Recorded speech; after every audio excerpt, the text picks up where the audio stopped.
திருப்பூரில் நடந்த வெற்றி பாதையில் திருப்பூர் என்ற தொழில் மறுமலர்ச்சி கருத்தரங்கில் சூரிய ஒளி மின்சாரம் குறித்த முக்கியத்துவத்தை பனியன் உற்பத்தியாளர்களுக்கு அறிவுறுத்தப்பட்டது. திருப்பூர் பனியன் உற்பத்தியாளர்களுக்கு பல்வேறு தொழில்நுட்ப அறிவுரைகளை வழங்கும் வகையில் வெற்றி பாதையில் திருப்பூர் 2013 என்ற தொழில் மறுமலர்ச்சி கருத்தரங்கு வேலாயுதசாமி கல்யாண மண்டபத்தில் நடந்தது. விழாவுக்கு திருப்பூர் கலெக்டர் கோவிந்தராஜ் தலைமை வகித்தார். கருத்தரங்கை நிப்டி கல்லூரி தலைவர் ராஜா சண்முகம் துவக்கி வைத்தார். கடலோர பாதுகாப்பு படை தலைவர் சைலேந்திரபாபு சிறப்புரையாற்றினார். கருத்தரங்கில் பல்வேறு தொழில் வல்லுநர்கள் கலந்து கொண்டு மனிதவள மேலாண்மை, திட்டமிடுதல், தொழில் நிறுவனம் சந்திக்கும் பிரச்சினைகள் குறித்து பேசினர். குஜராத் மாநில எரிசக்தி துறையின் முதன்மை ஆலோசகர் ரங்கநாத் குறைந்தபட்ச மின்சார தேவையை சுயமாக பயன்படுத்திக் கொள்ள வழிகாட்டும் சோலார் மின் உற்பத்தி குறித்த விழிப்புணர்வு குறித்து பேசினார். Tirupur happens to be the hub, or I would say similar to the major center for spinning mills or the textile.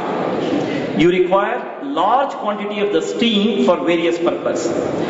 By using the divine solar energy, it is possible that whatever the energy consumption you are dependent today on the conventional energy can be reduced drastically. ஏற்றுமதியாளர்கள் உள்பட தொழில்துறையினர் மன ரீதியாக சோர்ந்திருந்த நேரத்தில் நடத்தப்பட்ட இக்கருத்தரங்கம் மிகவும் ஊக்கமளிப்பதாக இருந்ததாக கருத்தரங்கில் கலந்து கொண்ட தொழில் நிறுவனத்தினர் தெரிவித்தனர். டாக்ஸ் கலெக்ஷனோட இன்க்ரீஸ் பாத்தீங்கன்னா கோயம்புத்தூர் ரீஜனுக்கோ, சேலம் ரீஜனுக்கோ, ஈரோடு ரீஜனுக்கோ எட்ட முடியாத ஒரு எல்லையை திருப்பூர் ரீஜன் கடந்த நிலையில் நிற்கிது. போன தடவை பண்ண ஒரு